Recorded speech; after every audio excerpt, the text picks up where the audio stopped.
नमस्कार प्यारे दर्शकों, मैं आपका ज्योतिष मित्र आदित्य द्विवेदी। अगर आप अपनी कुंडली का परामर्श चाहते हैं, अपने प्रश्नों के उत्तर चाहते हैं, समस्याओं का समाधान चाहते हैं, खराब ग्रह दशाओं के उपाय जानना चाहते हैं, कुंडली मिलान करवाना चाहते हैं या किसी शुभ मुहूर्त के बारे में जानकारी लेना चाहते हैं, तो आप हमारे नंबर पर हमें कॉल कर सकते हैं या व्हाट्सएप मैसेज कर सकते हैं। जन्म कुंडली विश्लेषण और प्रश्न का उत्तर एकदम सटीक तरीके से दशाओं के माध्यम से हम किसी भी घटना के समय को देखते हैं। तो ज्यादातर प्रश्न आते हैं हमारे सामने जिनमें कब वाले सवाल होते हैं कि ये चीज कब होगी, तो उसके लिए दशा देखते हैं। कुंडली है 29 अगस्त 2003 11:50 वडोदरा गुजरात की। कन्या की कुंडली है और सवाल है विवाह कब होगा। तो विवाह कब होगा कैसे जानेंगे, इसके बारे में बहुत डिटेल में मैं आपको समझाऊंगा कैसे क्या क्या देखते हैं। दूसरा, केमिकल इंजीनियरिंग इनका चल रहा है और आगे कैरियर कैसा रहेगा, ये दो सवाल हैं। तो सबसे पहले किसी भी कुंडली में वही पहले की तरह इनकी तुला लगन की कुंडली बन रही है और इनकी राशि कन्या बनती है। लगन का स्वामी शुक्र है और राशि का स्वामी बुध है। लगन और राशि पहले नंबर पे किसी की का भी फलादेश करिए बोल दीजिए, और जब राशि देखिए कन्या राशि है तो उसी समय ये भी देख लीजिए कि शनि की साढ़े साती है कि नहीं। तो शनि की कोई साढ़े साती नहीं चल रही है। विवाह के लिए पूछा गया है, तो विवाह के लिए आप अगर यहाँ पर ध्यान देंगे तो विवाह भाव में राहु बैठा। विवाह भाव कौन सा होता है? 7वां। तो सवाल है विवाह होगा कब। तो विवाह कब होगा, तो इसके लिए हमें 7वें भाव को प्रभावित करने वाले हर ग्रहों को देखना पड़ेगा। 7वें भाव में राहु बैठा है तो 7वें भाव के फल को दे सकता है। दूसरा, 7वें भाव का स्वामी मंगल है तो मंगल दे सकता है। तीसरा, 7वें भाव पर गुरु की दृष्टि आ रही है, 9वीं दृष्टि गुरु की आ रही है। तीसरा, 7वें भाव में कौन सी राशि है? मेष राशि है। मेष राशि का स्वामी कौन होता है? मंगल। कोई भी ग्रह जो मंगल के नक्षत्र में बैठा होगा वह भी विवाह को दे सकता है। तो यहाँ पर किसी भी सॉफ्टवेयर या अगर आप मोबाइल में ही देखते हैं तो दिया रहता है हर जगह पर कि कौन सा ग्रह किसके नक्षत्र में है। तो मंगल के नक्षत्र में कोई भी ग्रह नहीं दिखाई दे रहा है। अब आ जाते हैं विवाह कब होगा। तो पहली चीज तो राहु यहाँ पर 7वें भाव में बैठा हुआ है और राहु की महादशा आपको मिल रही है लंबे समय तक। महादशा राहु की मिल गई, यानी यह बात श्योर हो गया कि राहु की महादशा में विवाह हो जाएगा। अंतरदशा देखना है हमें। अंतरदशा में भी राहु में राहु का अंतर चल रहा है। राहु की महादशा, राहु की अंतरदशा। और किसी भी घटना के निर्धारण के लिए महादशा से भी आगे हमें 3 स्टेप तक चलना चाहिए: महादशा, अंतरदशा और प्रत्यंतर दशा। तो यहाँ पर आप देखिए राहु की महादशा, राहु की अंतरदशा और ये तीसरे नंबर वाला प्रत्यंतर का कॉलम हो गया है। यहाँ पर मंगल 7वें भाव का स्वामी है, तो राहु 7वें में बैठा है तो वो हो गया तो प्रभावित करने वाला। दूसरा, राहु 7वें में है तो अंतरदशा भी राहु की मिल गई। और प्रत्यंतर दशा में हमें लेना पड़ेगा जो 7वें भाव का स्वामी मंगल है, क्योंकि भाव का स्वामी घटनाओं को कराता है। तो अगर हम प्रत्यंतर दशा में जाएंगे तो राहु की महादशा में, राहु की अंतरदशा में मंगल का प्रत्यंतर शुरू होगा 2 दिसंबर 2026 से। यानी इनके विवाह का योग दिसंबर 2026 से प्रारंभ होगा। और कब तक चलेगा? जब तक यह अंतर चलेगा। इसमें और भी एक चीज आप समझ पाएंगे कि राहु की महादशा में राहु का अंतर इसलिए लिया गया क्योंकि राहु विवाह भाव में है। मंगल का प्रत्यंतर इसलिए लिया गया क्योंकि मंगल सप्तमेश है। दूसरा, यहाँ पर जब मंगल का अंतर चलेगा 2/12/2026 से 28 जनवरी 2027 तक चलेगा मंगल का अंतर। उसी के ठीक बाद गुरु का अंतर आ जाएगा और मई 2027 तक चलेगा और गुरु की भी तो दृष्टि यहाँ पर आ रही है। तो इनके विवाह का जो योग बनेगा वो साल 2027 में बनेगा। मंगल की राहु की महादशा, राहु की अंतर्दशा, मंगल की प्रत्यंतर दशा से शुरू होकर के यह योग जाएगा जब तक गुरु का प्रत्यंतर चलेगा, यानी दिसंबर 2026 से लेकर के मई 2027 के बीच में विवाह का योग बनेगा। क्योंकि जब भी प्रेडिक्शन करेंगे तो व्यक्ति की आयु भी देख लेनी होती है। 2003 का जन्म है तो विवाह की आयु कब होगी उस हिसाब से ही, ऐसा नहीं है कि मंगल सातवें का स्वामी और किसी की 8 वर्ष की आयु में मंगल की दशा आई तो विवाह ही कराएगा, तो आयु का भी ख्याल रखना चाहिए। तो यहाँ पर आपको समझ में आ गया होगा कि क्यों विवाह के लिए दशा ले रहे हैं राहु में मंगल और गुरु का प्रत्यंतर, क्योंकि ये तीनों चीजें यहाँ पर प्रभावित कर रही हैं। अब इस बात में और श्योरिटी लाने के लिए कि 2000 हमको 26 के लास्ट और 27 के शुरुआत में मिला है जो समय, तो आप 2027 की कुंडली खोल लीजिए और उस समय गुरु किस राशि में है इसे भी देख सकते हैं। जैसे अभी ये तो इनकी जन्म कुंडली है, इसके अलावा एक तरीका ये, जब दशा आपको मिल गई, मुझे यहाँ पर दो चीजें मिली, महादशा, अंतरदशा और प्रत्यंतर, तीनों मुझे मिल गया है, राहु राहु मंगल, राहु राहु राहु गुरु, क्योंकि ये विवाह भाव को प्रभावित कर रहे हैं। अब हम करेंगे क्या, 2027 की जब इनके विवाह का योग बन रहा है उसी समय की कुंडली खोलिए, जनवरी 2027 के आसपास की, और यह देखिए उस समय गुरु किस राशि में रहेगा। गुरु जो है गोचर में जो भी दशा निकल के आई उस समय का गुरु का गोचर देखिए, 2027 में गुरु कर्क राशि में रहेंगे।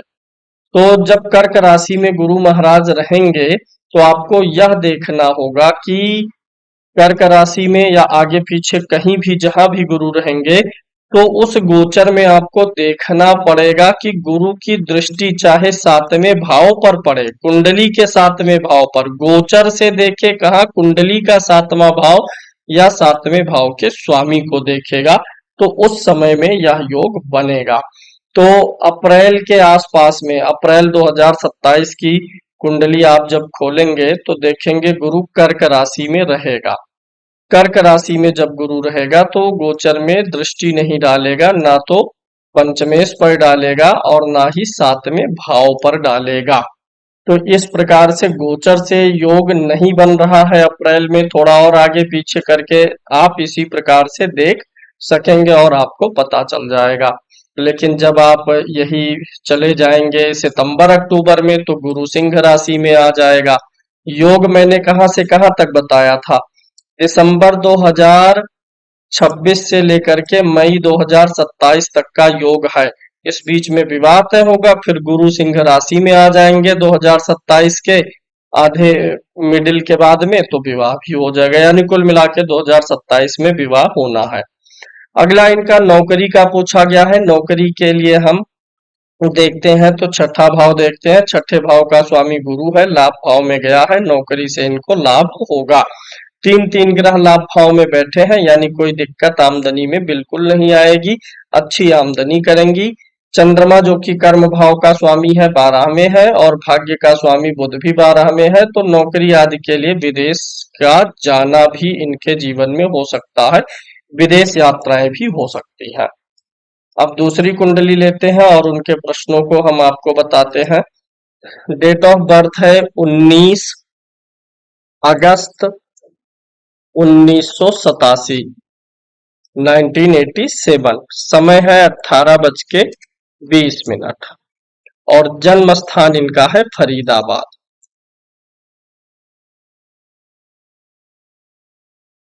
कुंडली इनकी फरीदाबाद हरियाणा।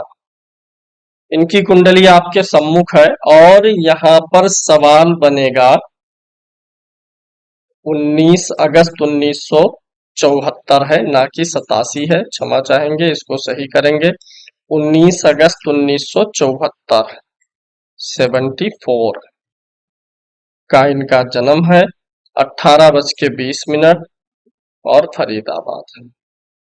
19 अगस्त 19 ऑफ अगस्त 1947, 18:20 इनकी समस्या है कि इनके ऊपर बड़ा कर्ज है और कर्ज की वजह से घर बिकने की नौबत में आ गया है। तो वैसे ही शुरू करेंगे। मकर लगन की कुंडली है इनकी और इनकी राशि सिंह है। लगन का स्वामी शनि है, राशि का स्वामी सूर्य है, कोई साढ़े साती नहीं चल रही है। कर्ज और घर की समस्या। देखिए चौथे भाव का स्वामी कौन है? मंगल है। और बैठा कहाँ है? आठवें भाव में बैठा है मंगल। और पूर्वा फाल्गुनी नक्षत्र में है, जो कि एक उग्र नक्षत्र की कैटेगरी में आता है। और यह मंगल जो है अष्टम में बैठ करके, अष्टम में चूंकि दो दो क्रूर ग्रह है और दो शुभ ग्रह भी है, लेकिन चंद्रमा अस्त है तो उसमें शुभता नहीं रहेगी। बुध भी अस्त है तो उसकी भी शुभता खत्म हो जाएगी, यानी कुल मिलाकर के अष्टम भाव पर क्रूर प्रभाव ही है। अष्टम भाव में अगर क्रूर ग्रहों का प्रभाव हो, ज्यादा क्रूर ग्रह आ जाए विशेष रूप से अग्नि तत्व के, तो जीवन में आग लगाने का काम करते हैं। तो चौथे भाव का स्वामी मंगल है, अष्टम भाव में आया हुआ है, उग्र नक्षत्र में है। तो जमीन बिक जाने का, मकान बिक जाने का योग यहाँ पे बना हुआ है। चौथे भाव का स्वामी छठे भाव में जाए, आठवें में जाए और 12वें में जा करके पीड़ित हो जाए, तो व्यक्ति की जमीन या प्रॉपर्टी बिकती है। पीड़ित कैसे हुआ? मंगल यहाँ पर आया और मंगल क्या हो गया है, यहाँ पर उग्र नक्षत्र में ग्रह कोई जाता है तो थोड़ा पीड़ित उसे माना जाता है। थोड़ा क्या, वो पीड़ित होता है। तो पीड़ित है इसलिए जमीन बिकने के चांसेस पूर्ण रूप से बने हुए हैं। दूसरा, इस मंगल के ऊपर गुरु की दृष्टि भी है। अगर आज बिकता है तो आगे चल के फिर घर बनने का योग भी बन जाएगा, वापस मिलने का भी योग बनेगा। दशा अगर अभी आप देखेंगे तो गुरु की महादशा चल रही है। गुरु की महादशा चल रही है, शुक्र का अंतर चल रहा है। मकर लगन की कुंडली के लिए गुरु अच्छा ग्रह होता नहीं है, मारक ग्रह होता है। धन भाव में वैसे भी गुरु निष्फल होता है और यह 12वें भाव का स्वामी भी है। अगर छठे भाव का स्वामी जाए, आठवें भाव का स्वामी जाए, 12वें भाव का स्वामी धन भाव में जाए तो कर्जयोग होता है। कर्जयोग पे एकदम स्पष्ट सा सूत्र है यहाँ पर देखिए। धन भाव का स्वामी कहा, धन भाव का स्वामी कौन है? 11 नंबर है तो शनि है। धन भाव का स्वामी कहाँ बैठा है? कर्ज भाव में बैठा है, छठे में आ गया। यानी भाव का स्वामी क्या हुआ है? खराब हुआ है, खराब भाव में गया। और भाव में जो ग्रह भी बैठा है ना, वो व्यय भाव का बैठा है। अगर छठे, आठवें, 12वें भाव का संबंध द्वितीय से बने तो कर्ज योग हो जाता है। और अगर चतुर्थ पीड़ित रहेगा तो कर्ज को निपटाने के लिए भूमि भवन को बेचना पड़ सकता है। तो यह योग यहाँ पर बना है। और गुरु चूंकि मारक है लगन के लिए, सबसे अशुभ ग्रह है, वक्री होकर के बलवान भी हो गया है। क्योंकि वक्री होने पर ग्रह को क्या मिलता है? चेष्टा बल मिलता है। चंद्रमा भी अष्टम में है, डिप्रेशन तनाव बहुत देगा। अस्त भी है, शनि छठे भाव में है, पीठ कमर मांसपेशियों में, स्पाइन वगैरह में दिक्कत भी ये देगा। तो कुल मिलाकर के कर्ज वाली स्थिति जो है यह बहुत उचित नहीं दिखाई दे रही है। मकान इनका बिक जाने का योग बना हुआ है। गोचर देखेंगे तो सिंह राशि है इनकी। आज के समय में बृहस्पति यहाँ पर गोचर कर रहे हैं वृषभ राशि में, जो लगन से पंचम भाव है और राशि से दसम भाव है। शनि को देखेंगे तो शनि गोचर कर रहे हैं यहाँ पे कुंभ राशि पर, अपनी राशि में। और यहाँ से शनि की नीच की दृष्टि जा रही है। गोचर के शनि की बात कर रहा हूँ, गोचर के ग्रहों को कुंडली पे रखना होता है। आज की तारीख में जब वीडियो बन रहा है, शनि कुंभ राशि पर है और कुंभ राशि इनकी कुंडली के द्वितीय भाव में है और यहाँ से शनि की नीच की दृष्टि चतुर्थ पर जा रही है। तो पूरी संभावना है घर बिकेगा और कर्ज उसी से निपटेगा। राह तभी नहीं मिलेगा, गुरु की महादशा पूरी आपको तोड़ के रख देगी। शनि चूंकि लग्नेश है, अच्छा ग्रह भी है, छठे में शत्रुहंता योग में होता है। तो शनि की दशा में कुछ आपको विशेष परिणाम अच्छे मिल सकते हैं, अन्यथा अभी कुछ बहुत विशेष मिलने वाला इस कुंडली के अनुसार इनको नहीं दिखाई दे रहा है। अगली कुंडली लेते हैं। डेट ऑफ बर्थ है अगली कुंडली की 20 अप्रैल 1987। 20 अप्रैल 1987। टाइम है इनका 13:20 और जन्म स्थान है होशियारपुर।